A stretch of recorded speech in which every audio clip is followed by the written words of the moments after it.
All right, I want to say welcome to everyone and thank you for joining us today. Uh, we welcome you to our 60-minute webinar on marketing strategy, creating the roadmap for your business. SCORE is a resource partner of the Small Business Administration, helping clients at all stages of the business cycle from pre-start to exit. And we want to thank the Maine Technology Institute for making this event possible today.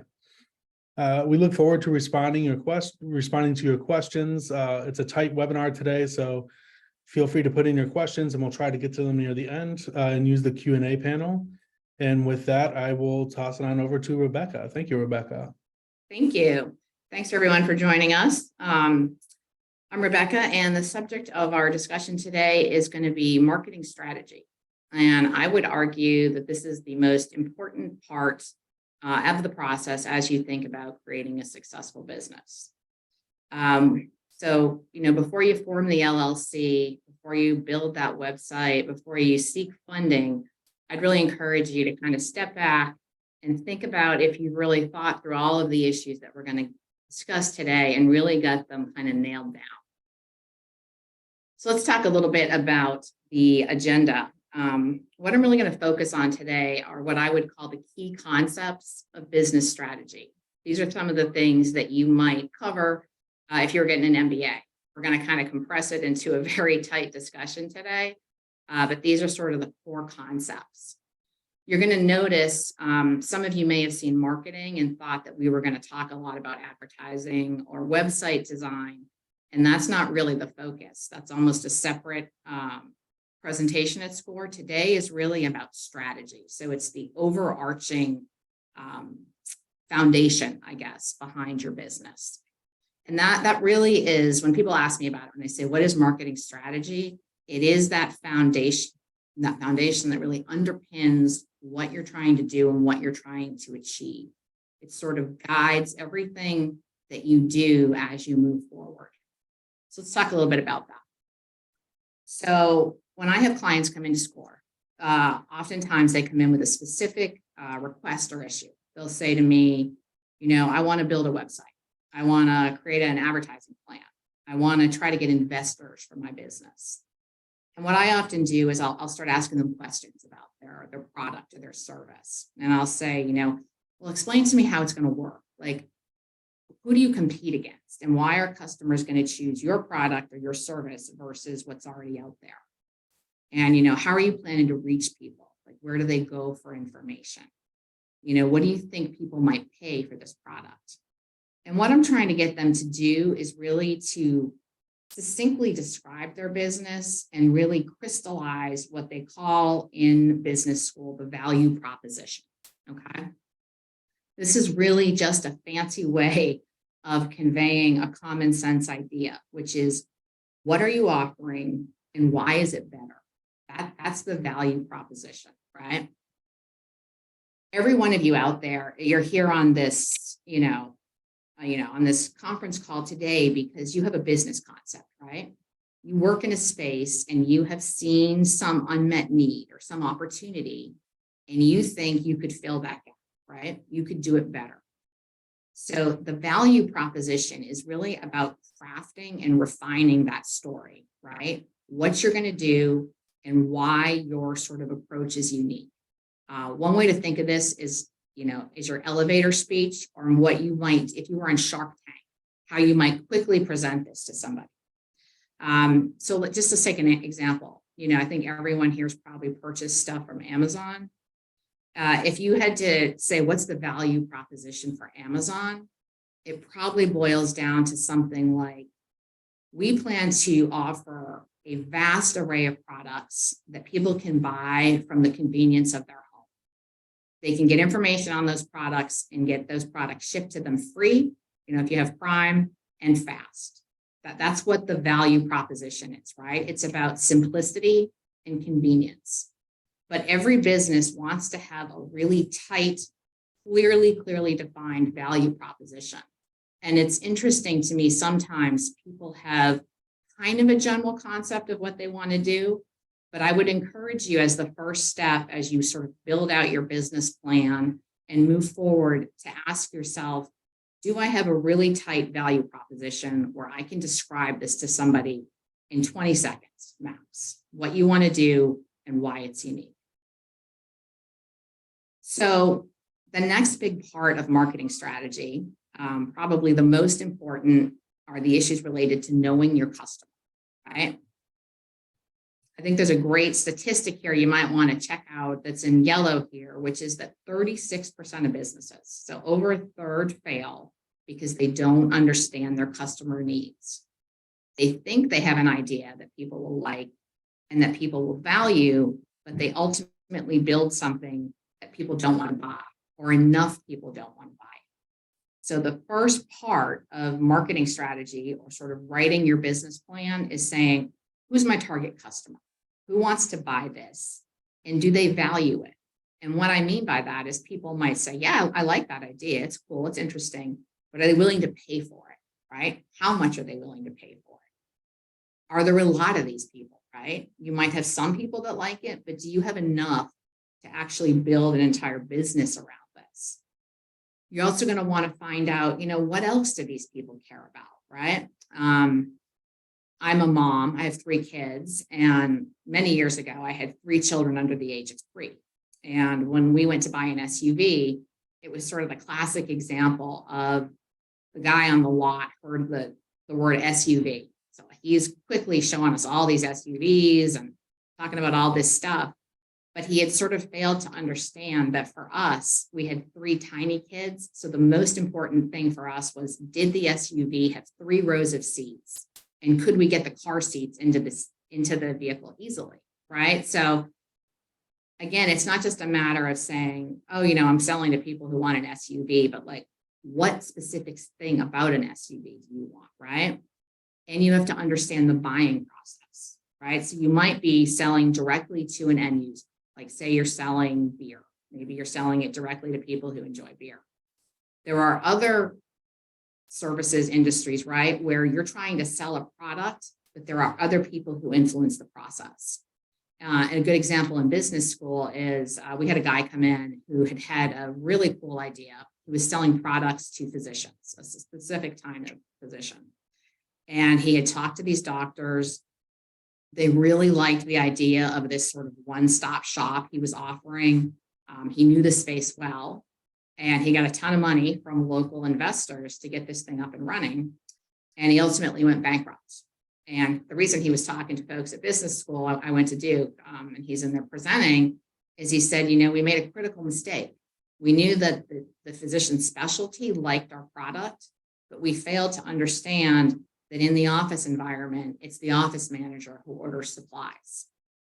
And the office managers were involved in all of these different sort of buyer loyalty programs where they could get points for buying certain products, and then they could redeem those points for gifts. So they weren't necessarily interested in buying from this new business because there was no loyalty program like that, right? So even though the business had a cool idea, even though the physician specialty liked the concept, the person who ultimately bought the products, they were not on board with it because their needs and interests weren't being met.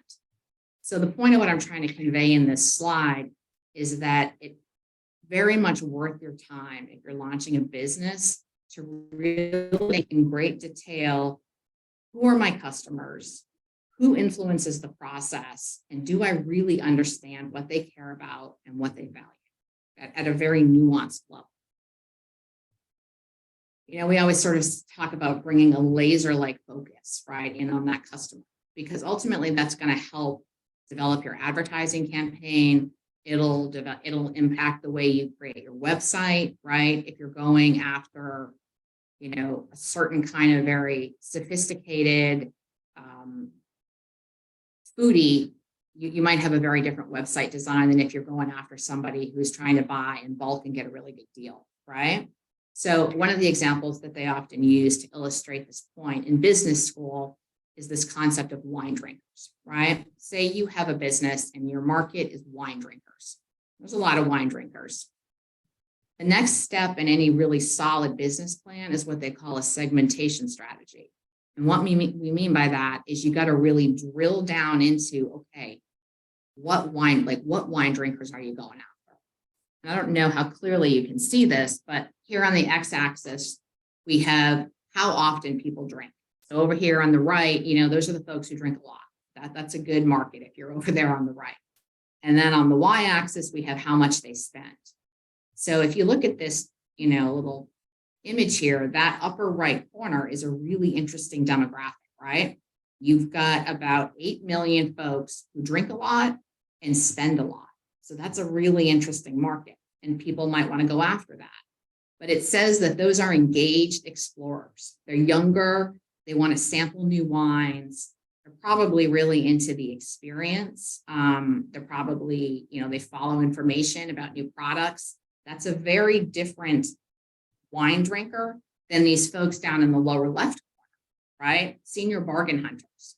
It says they're older, they're knowledgeable, but they're kind of going back to brands they know, right? They're not going to spend a ton. They just want a good, solid, reliable wine.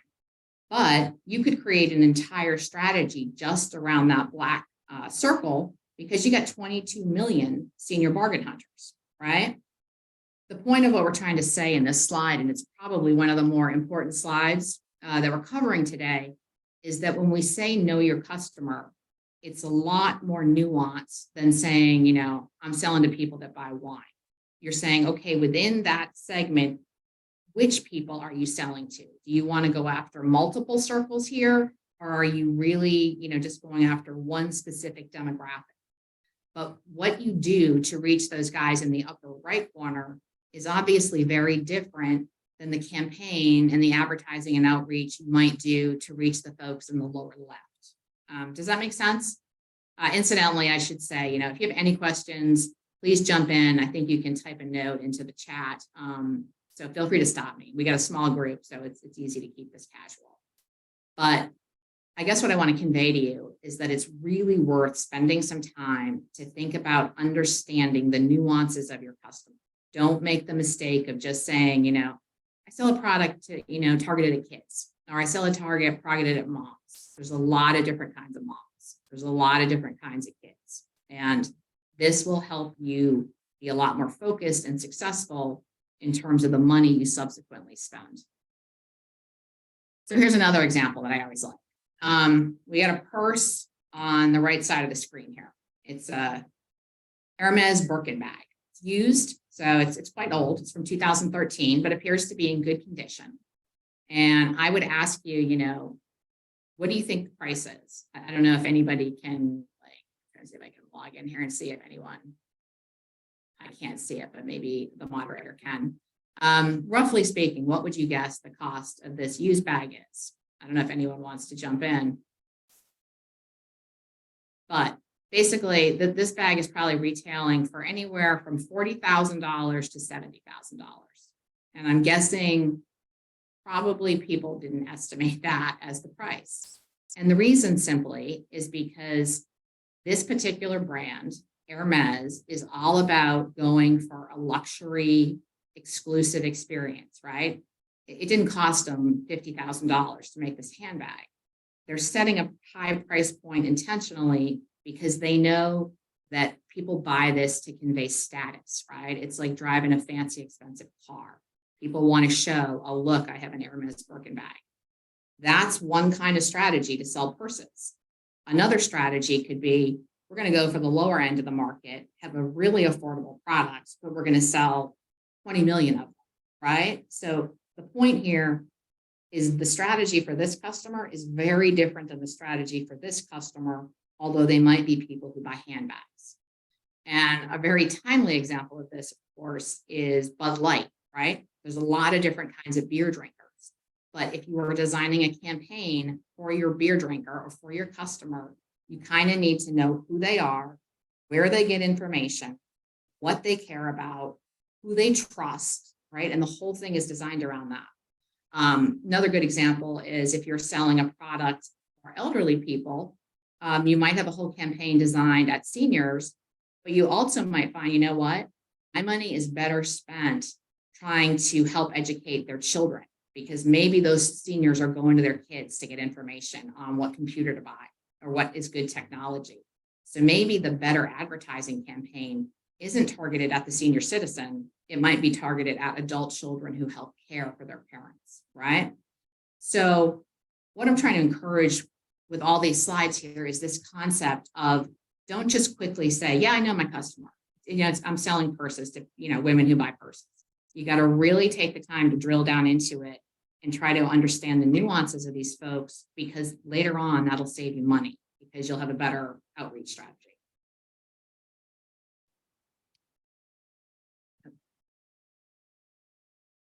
I don't seem, sorry, to be able to, there we go.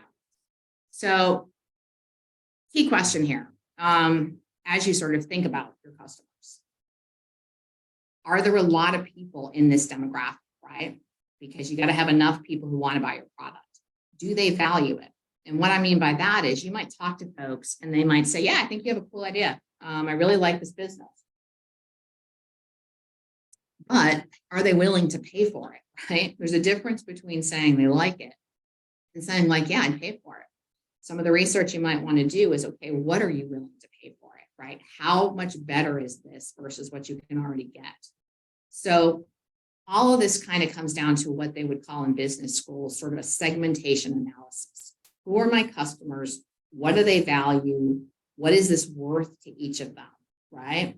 I had a client when I worked as a mentor, and she was selling professional services, and it was interesting that she really loved working with individuals. She found that very rewarding. But she discovered that if she sold her services to one business, the amount of money she could make was astronomically higher. So she didn't find that as personally rewarding, but given that she wanted this to be a really viable business and really a full-time job, it was ultimately worth her time to say, you know what, based on my analysis, I'm better served trying to capture some of these business accounts than I am wasting my time trying to get hundreds and hundreds of individual clients, right? So spending time on this customer analysis, in my experience, is really valuable. Now, okay, you might say, great, I want to learn about my customers. You've convinced me that that makes sense. How do I do this research? How do I know what they think? Well, that's market research. If you were in business school, you'd take entire classes just on this subject. To boil it down into the essence of what market research is, there are two kinds. You've got primary market research, which means it's custom. It's about your business.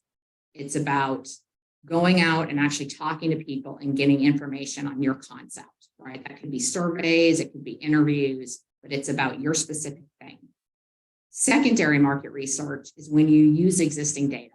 You get on the internet and you start researching, how many restaurants there are in Portland because you've got something you're going to sell to restaurant owners, right? You might look at census data. You might look at how much consumers spend on certain products. There is an amazing amount of information on the internet. I know that sounds totally obvious, but you'd be surprised how many people don't drill down into that. So you want to make sure, if you are writing a really solid business plan, that you have done both primary and secondary market research. One of the awesome things about market research is if you actually do talk to people and they give you honest feedback, I guarantee you, literally guarantee you, you're going to come up with new ideas you hadn't considered, right? You're going to be talking to somebody and they're going to say, yeah, I like that product you've got. That's interesting. Does it also do this?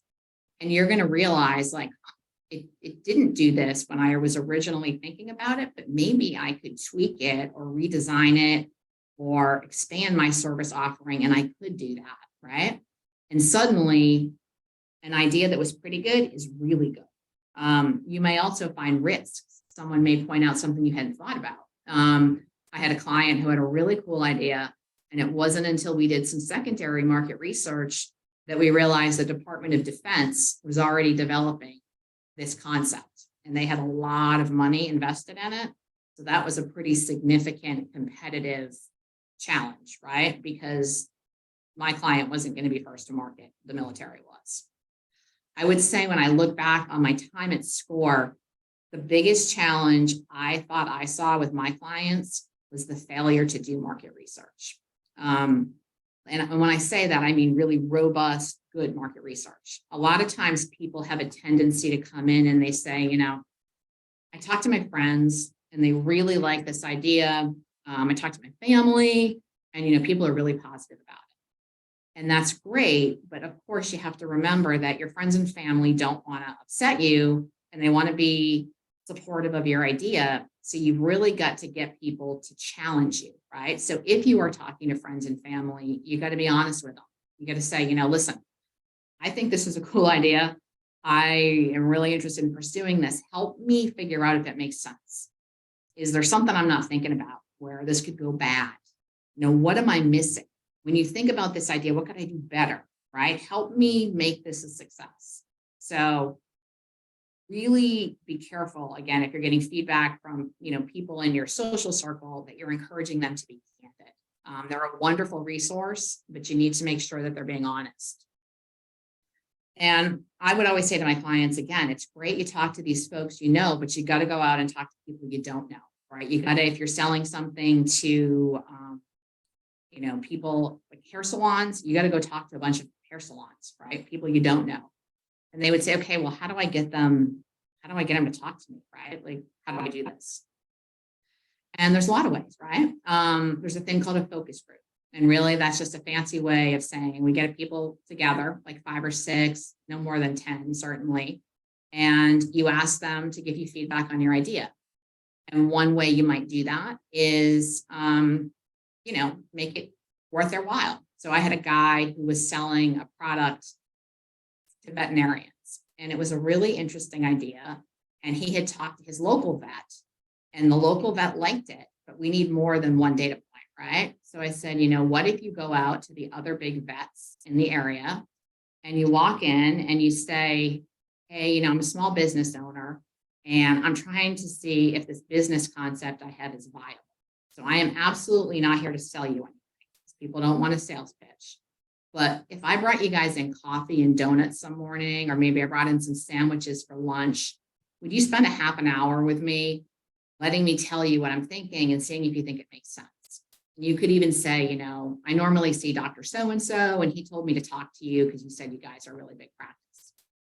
It's weird, right? It feels awkward to do that, but and some people will say no, they won't talk to you, but some people did. And then that's really helpful, right? Because then in the next appointment or in the next visit, you can say, hey, I talked to Dr. So-and-so and Dr. So-and-so, and they said I should definitely talk to you. But when you do those focus groups, you're starting to really get into the weeds and you're starting to see, okay, this part of my idea was really solid. They really like this, but this is a little iffy.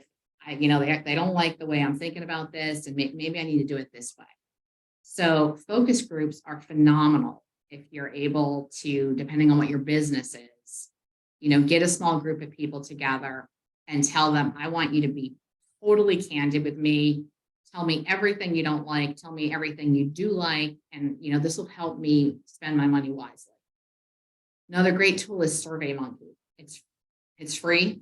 So you can create a survey online in 10 minutes. You can send it out and your friends, your family, your colleagues can complete it anonymously. So this is nice because if they do see risks with your business or if they want to give you feedback, they can do it in a way that's anonymous, right? So again, you might say, hey, listen, I would love to get some feedback on my idea. Would you guys fill this out? I'm going to pick someone randomly to, give them a gift certificate.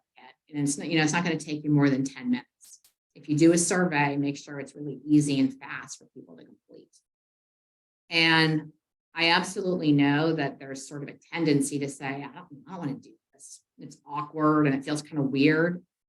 But I'm telling you, this is really, really valuable. This is going to help make your business a success. So invest the time up front to talk to the folks but then to try and talk to the real target customer and don't skip over it, right? Really do this and really ask for the candid feedback. And I guarantee you, you will identify new things you hadn't thought about, which is exciting. And you may identify some risks that you hadn't anticipated. So just to kind of give one more push on why I think this is valuable, let me give you a real world example. So my career was spent in healthcare, both for the government and in the private sector. And I am a huge proponent of market research. Time and time again, it's helped me succeed. So at one point, I was in charge of a product, and it was a vaccine. And it was the second vaccine to market for a specific condition. So there was already a product out there. Both vaccines did the same thing. Both vaccines were recommended by the insurance companies. They were, endorsed by the government. They were the exact same price, basically the same side effect profile. Really strange that the first vaccine had 80% market share and the second one had 20. You might expect the first product to market to have, better performance, maybe 60, maybe even 65, but 80 was unusual, particularly with them being exactly the same price. So, we went out and we talked to doctors, was the first step. And we said, hey, what's going on? Why don't you like this thing? And they kind of hemmed and hawed and they're like, yeah, no, it's good. Yeah, you should just drop the price.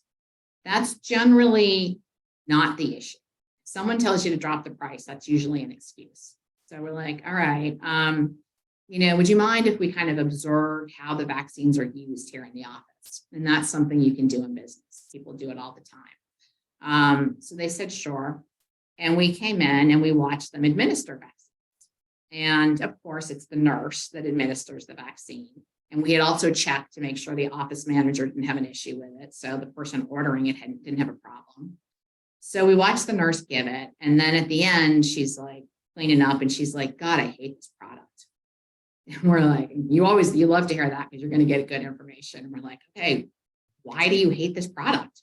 And she pulls it out and she gets real close and she's like, look at the lot number. And those are little numbers and letters on the side of a vaccine that have to be recorded in your chart in case there's a problem with that product and there's a recall. So she says, I have to transcribe this lot number into a patient's chart every time I give a vaccine. And your vaccine has an 11-digit lot number. It's teeny tiny font. I can't see it. And it's frankly a pain in my ass. She said the other product has a nice short lot number. It's 4 or 5 digits. It's easy. So we said, okay, wow. If we had, a barcode so you could just scan it, would that be helpful? Yeah. If there was a sticker you could just peel off the vaccine and put it in the chart, would that be helpful? Needless to say, that was the issue with the product, and a simple change to the lot number resulted in an increase in $100 million in business in 1 year. And it would have been really easy to adjust the price or to get caught up thinking it was something about that, when in reality, the big problem with this product was simply that the people designing it had not spent enough time thinking about who is going to administer the vaccine and how they sort of use it, right? The entire process of using it. It's not just the administration, it's then the transcription into the chart. So my only point in sharing that story is please, please, please don't skip the market research. In fact, if you take nothing away from my presentation today, please hear me on that point that this is time well spent and I guarantee it will pay off. Okay. So now let's move into another, again, this would be its own course in business school, competition, right? Who are you up against? You really got to very clearly lay out, hopefully in a business plan, who offers similar products and services. Why do people go to the competition? Is it because there's a contract? Like I told you with the medical specialty, that earlier example, those office managers wanted to buy from this one supply house because they were getting all these gifts and perks. So is there a contract making people buy? Is it just habit? I don't know about you, but when I go to the grocery store, I tend to just go down the aisles and I know where everything is that I buy. And I'm kind of just in a habit. I'm not even comparing prices necessarily. I do the same thing at the gas station. I go to the same gas station because it's easy to get in and out of. What's going to make someone switch to you, right? Like, why is yours good enough to capture their attention? And how long is it going to make to get some of those people over to your product, right? You got to be thinking about the timeline. All of those issues will sort of help you forecast, right? Again, personal story, had a client who had a really interesting idea. And this was in sort of the funeral space. And he had identified a need based on knowing that market well. And he thought his own background and experience and knowledge was really going to lend itself to getting people to purchase for his service and product. But he realized quickly as he did market research, it's going to take him some time to go out and meet with all of these business owners who offer funeral services. So brilliant idea, but the market research really helped him realize he had something better than the competition, but it would take him time to build his customer base. It was not going to happen overnight, right? So the same way that I'm saying do the market research, you also want to do the market research on your competitor. Why are people picking that other product? What do they like about it? What is unique and special? And are you better than that? People obviously compete on a lot of different parameters, right? Sometimes it's just quality. I bet every person on this call has probably owned a pair of shoes or a pair of boots where you said, wow, they were so comfortable, they lasted forever. I'd buy them again in a heartbeat. Okay? That's competing on quality. That's a good one, right? Sometimes it's location, right? It's just easy to park at a store and they have a good selection, so you go there over and over, right? Sometimes it's the buying experience, like Amazon, right? You can sit there in your pajamas and look at tons of products on Amazon. So even if you didn't love the one they offered, you might still buy it just because it's simple and convenient. Sometimes it's because they have good service hours. Sometimes it's the brand, like that Hermes handbag. People don't really care about, it's not so much if it holds stuff, it's really the status symbol, right, that it conveys to other people. But what I would encourage you to do is not compete on price. I used to joke with my friends that the only thing I learned in business school that surprised me was never compete on price. That's what they drill into you over and over and over. Like every test is don't compete on price. And the reason for that is if you get in the habit of competing on price, and I drop my price, if that starts to capture share, the competitor will drop their price. Now you've both lost money. Then you got to get into another price, and it just keeps eroding the profitability. So sometimes, yeah, you might have to offer a special introductory offer. Not saying you can't here and there, but try not to make undercutting someone on price the crux of your strategy. You would much rather compete on quality. You would much rather say mine is better because of X, Y, and Z than to just say I make the exact same thing and it's going to be a little cheaper. So again, a little bit more on pricing. And again, in business school, this would be an entire class just on this subject. We're just going to kind of hit the big topics. Obviously, the right price is key to success, right? You can't have a crazy price that makes no sense. The second point here sounds really obvious about know your costs, but you would be really surprised how many businesses, and I mean really big businesses, don't know all of their costs, right? And when I say that, you don't just need to know the inputs to manufacture something. You got to think about, if you're driving to meet with clients, your gas and the time it took you to go meet these customers, that's a cost, right? If you're buying postage to do advertising, that's a cost. You've got to have every single cost recorded so that you know on a per unit basis what's going into creating this service or product. And then on the other hand, you have to know the competitor pricing, right? Because if it turns out it costs you $20 to do something and the competitor's selling their product for 18, you've got a problem, right? You're probably not going to be able to charge 21, 22 if the going rate is 18. So to me, people often get really nervous about price, but it's actually pretty straightforward in the sense that you got to say, okay, here's my costs. So my price has to be higher than that. And can I go higher if my competitor's over here? So you're kind of balancing those two things. Again, coming back to that idea of not competing on price, it's great when you're able to say, hey, listen, I know the going rate is here. My product is better. So I'm higher. And if your product is better, you should charge a higher price. But again, you might not start out that way. You might have a deal at the beginning. You might have something special over a holiday, back to school season, but just be very, very careful and leery about getting into the habit of discounting constantly or trying to compete on price. Another thing, obviously, is where you're going to sell. In business school, they would call that your channel strategy. Let's say you have strawberries. You could sell them in the field where you grow them and let people come, to your farm and pick them. That could be a business. You could sell them locally to restaurants for sort of local, farm to table strategy. You could sell them to grocery store chains, and you could even sell them online, potentially, depending on what you were doing. But my point here is that what you do, how you price, and how you approach each of those channels is really different depending on which one you want, right? And a lot of folks have a multi-channel strategy, right? You might see Coca-Cola in a vending machine at the airport, and you're going to pay a lot for that Coke because they know you're probably stuck at the gate, right? You're a captive audience. They got you. You don't have a lot of selection, so they're going to charge you a huge price.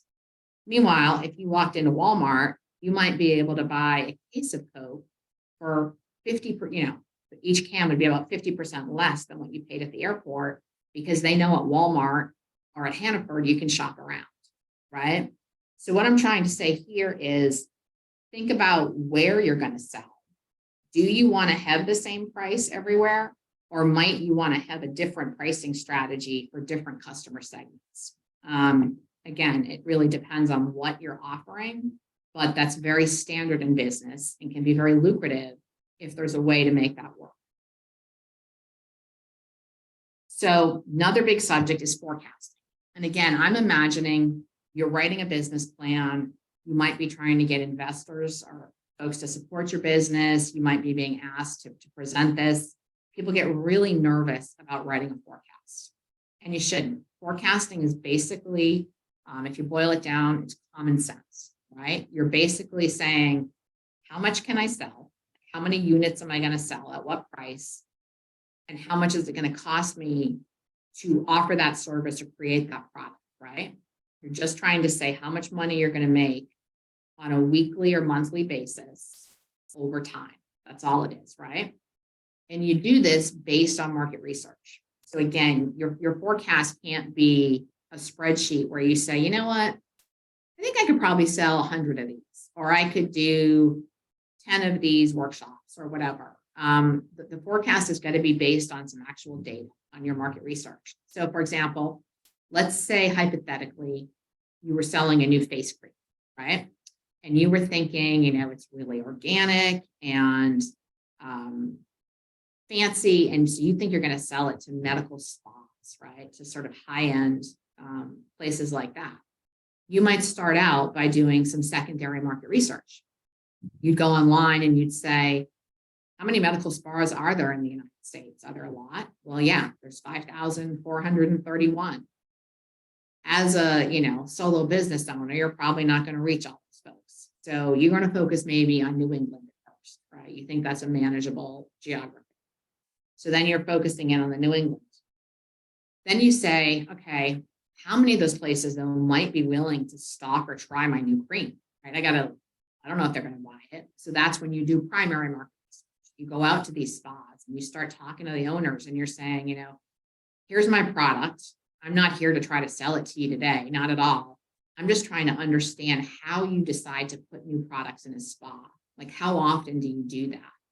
And do you take samples or, explain to me that buying process. You might also say, you know what? Maybe the medical spa angle isn't so good. Maybe I should sell on Amazon. I would obviously have thousands of competitors, which is not fun. My price point is probably going to have to come down a lot. And that's unfortunate, but maybe it's worth it because there's so many of them, right? So this comes back to, remember that wine graphic I showed you with the customer segments? This comes back to your segmentation strategy. Maybe, you're going to sell the face cream to the medical spas and online, or maybe you change it as you do research.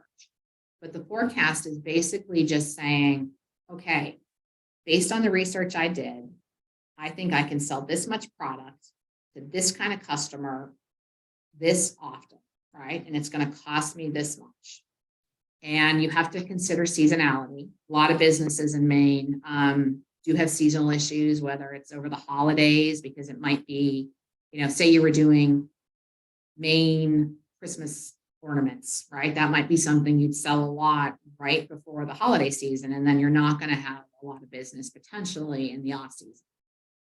You do it for each product, right? So if you make 3 face creams, you have a forecast for each face cream. And ideally, you'd have an upside and a downside forecast. So you'd say, if everything goes well and people respond the way I think they're going to respond, it's going to look like this.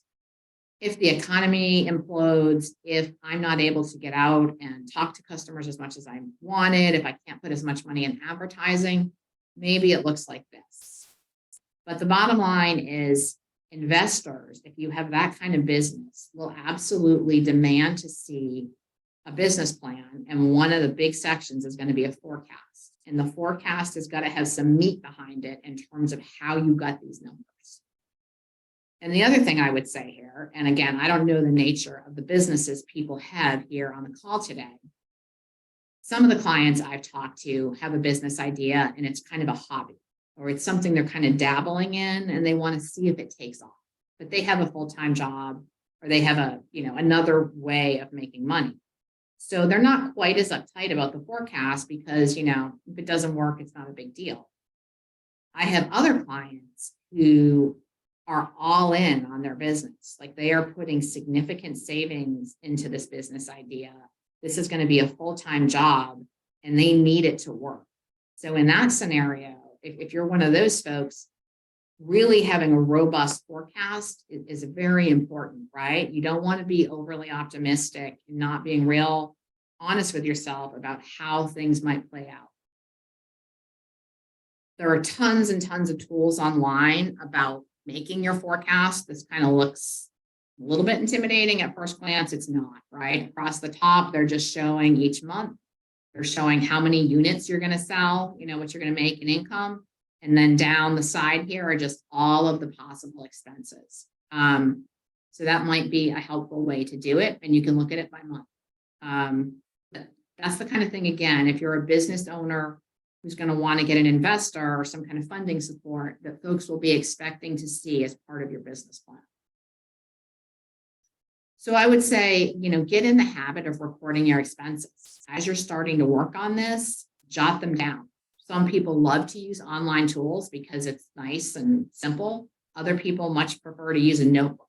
But the point is, figure out a system that works for you and use it. That way you don't get into that thing later on where you're like, oh, I forgot to record this entire set of expenses that are impacting my bottom line. Again, think about the implications if the uptake is a lot less, right? For some people, it doesn't matter. They have the sort of financial wherewithal to have the business go real slow. For other people, they need the business to be profitable quite quickly. So you got to be honest with yourself as you think about that. I had a client who had a phenomenal business idea. He had done a ton of market research, both primary and secondary, but particularly primary. And the folks he wanted to sell to seemed to like it. The problem was it had an enormous amount of capital expenditures. So he needed very sophisticated equipment to produce the thing he wanted to manufacture. And he was going to spend a lot of life savings buying that equipment. And, one of the things we talked about is, might it be worth leasing the equipment for a year just to make sure that the uptake of the product is going to go the way he wants, right? Looked like it was going to be positive, but maybe you want to sort of understand that a little bit better before you plow an enormous sum of money into it. So I guess the takeaway here is, if you are a person who needs to create forecasts, don't get thrown by this at all. It's actually much easier than you think. You will need to base it on market research. And this is a great time to ask a SCORE mentor for help. We have tons of people in here that are great at forecasting. They'd be happy to look at it with you and sort of help you think about if you've considered all the angles. So spend some time on the models, I guess, is the takeaway there. So how will you reach customers? A lot of times when people hear marketing, right?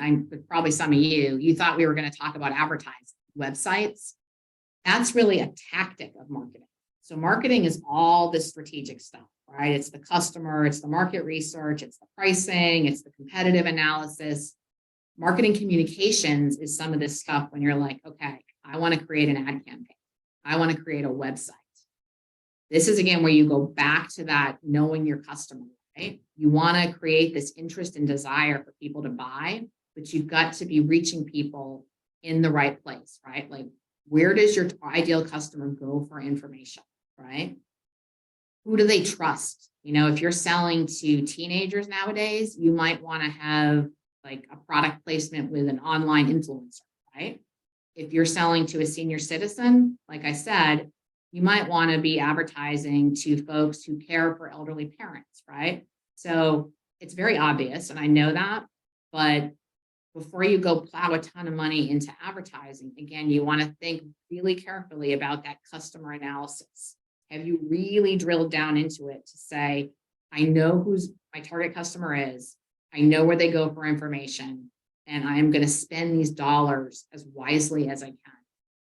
Another thing, obviously, if you invest money, make sure it's having an impact, right? Measure it. Don't just plow money into some of this stuff without seeing what kind of return you're getting. I'm sure all of you have seen those websites where at the end they say, how'd you hear about us? And they give you a list of things you can check. They're basically trying to figure out, where am I getting the most impact for my advertising spend, right? And, you know, sometimes those things are annoying, but that's why they're asking you. It's even better if you happen to interact with your customers face to face to say, hey, if you don't mind me asking, how'd you hear about, you know, our restaurant? How'd you hear about my services? Was it the website? Was it a friend? Try to figure out what's working for you in terms of reaching people. Great thing about SCORE is there are a ton of workshops just specifically on this topic. So if you want to get into advertising or website, you can drill down into that. But again, what I have seen is people come in and they want to jump into the advertising strategy, and they haven't done that early stuff. They haven't really refined the value proposition. They haven't done the primary and secondary market research. They haven't really drilled down into the customer stuff. So just be careful that you don't do this too quickly, right? Because it's a great way to spend money and lose money if you're not really nuanced and sort of laser focused on the right places. So let's review. We went over a lot of stuff here, I know, so I'm sorry, it was a lot of slides. When I say we're talking about an overarching strategy for the business, it's really about forcing you or asking you to think about a series of questions and saying, have you done each of these things? So firstly, do you have your elevator speech? Remember the value proposition. Can you succinctly in 20 seconds describe your business, and a person immediately understands what you're trying to do and why it's an interesting idea? Do you really understand your customers, right? Not just wine drinkers, but like which one of the segments? Which group are you going after? What do they value, right? Like they can look so different, and you have to be very precise about the ones you want. Have you done legitimate market research to test your idea, primary and secondary? So you've gone on the internet and you have learned everything you can about your target market.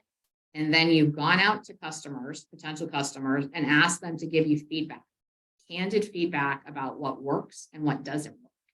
And again, I totally appreciate that it's awkward to do that and you're going to need to be creative, but that is time well spent. I promise you. But really be upfront with people when you're asking them to do that. I'm not asking you to buy anything whatsoever. I'm literally asking you to look at a business idea and tell me if you think it makes sense or if I'm missing something. When you get into the sort of profitability piece, think about, have I captured every single cost? Is there anything I'm missing? And am I going to be able to make money given that my competitor is here? Like, am I going to be able to make this work, right? As you create your pricing strategy, strongly encourage you, don't try to undercut and compete on price. Start trying to think about what makes your service or product better. And if you can maybe, ask for a higher price. And it's always fine to have different prices for different segments, right? Everyone doesn't have to pay the same amount if it makes sense for the kind of thing that you're doing. Can you clearly explain why you're better than the competition, right? Really simple in a way that anyone would understand. Think about how long it's going to take you to get customers, right? You got to be realistic about it. For some people, they have a hugely long on-ramp. They can kind of build this thing over years. For other people, they need their business to take off really fast. So are you being honest with yourself about how quickly you can attract people? And then have you created what I would call a robust forecast? So it's got some data and meat behind it. And it's one that kind of shows if things go well and one if they don't. You know, have you really considered that? And does that make sense given your own personal circumstances? And the funny thing is if you do all of those things, people get really overwhelmed by the idea of writing a business plan. You just wrote a business plan if you answered those questions. What we did today was writing a business plan, right? The first section of a business plan is often the overarching goal and strategy. Well, that's where you talk about the problem that you've identified. There's a need for X, and you're going to fill that need. The next section is what they call the market overview.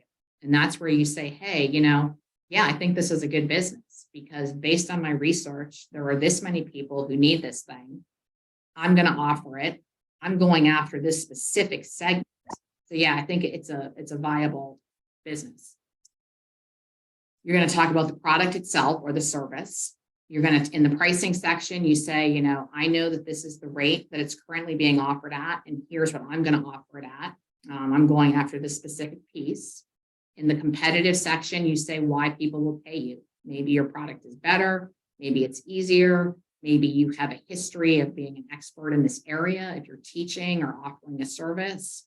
And then you get into the tactics. How are you going to have people learn about what you do? What's the advertising or the website or the social media campaign? And the last section is the forecast. So time and time again, we have people come in and ask us, you know, for help writing a business plan for one reason or another. And I would just say every single question and issue we talked about today, that's the crux of the business plan. If you can answer the questions, you've got yourself a business plan. So at the end here, I would just simply say SCORE is an incredible resource. I didn't even know how good it was until I got involved. Everybody here is a volunteer. And obviously we wouldn't volunteer our time unless we felt really passionate about the value of small business. And the folks that come through here have the most interesting ideas, whether you work in a hotel, a restaurant, a gas station. It's fascinating how folks in their industry see a need and say, you know what, I can fill this and I can do it better. We have subject matter experts here on everything. So if you want to sell on Amazon, there are people who do that. If you need to talk to a finance person, we have finance experts. There are lawyers. I'm a marketing person. So I believe a couple of years ago, Portland had the top office in the US. So they have an awesome team here and you should definitely, you know, take advantage of it. And in summary, I would just say good luck. As I said, you can tell I'm kind of nerdy and excited about marketing stuff, but it's a lot of fun to create and grow a business. And there are some phenomenal ones in Portland and in the greater Maine area. So I wish you all a lot of luck. And we've got a couple minutes for questions, but I think that's about it. Yeah, thank you so much for that presentation today, Rebecca. It was incredibly informative. And I think it's a really great point that a lot of these market research topics can roll right into a business plan. Yeah. Do we have any questions? Feel free to use the Q&A panel. We can probably get to one or two questions before our hour is up here.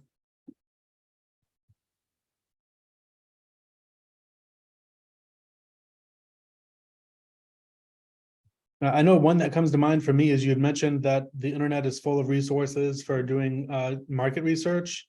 Is there anything like any website in particular that you like or any resources that you've used that you'd be able to take advantage of? Yeah, it kind of depends on what you're doing, right? But I think, I mean, in the old days, we'd go to the library, look at census demographics and information that way. Nowadays, even what you can just get on the internet is incredible, right? So I keep going back to that wine example, but I mean, if you just literally Google how many wine drinkers are there in the US and what kinds of wine drinkers are there, you will see tons of market reports. And again, all of that can be put into a business proposal if you're trying to do that. So really helpful. Just so you know here, I can't see, there's like chat things showing up on my screen. I can't seem to open it. So if someone's trying to chat with me, I can't see it. I don't know if you can get it on your side. Yeah, I got it pulled up here. I don't Oh, you see can any there. Okay. questions in the Q&A or any chat questions at the moment. So we'll go ahead and wrap it up. And I want to say thank you very much, Rebecca, for the presentation today. My pleasure. We'll send out the recording, and we'll also send out a copy of the slide deck for anyone who would be interested. And as Rebecca mentioned, we have a bunch of different SCORE volunteers and SCORE mentors who are available. So if you have questions from anything from writing a business plan or getting your LLC started all the way up to selling your business, please feel free to reach out. Thanks, everybody. Great luck. Good luck to you.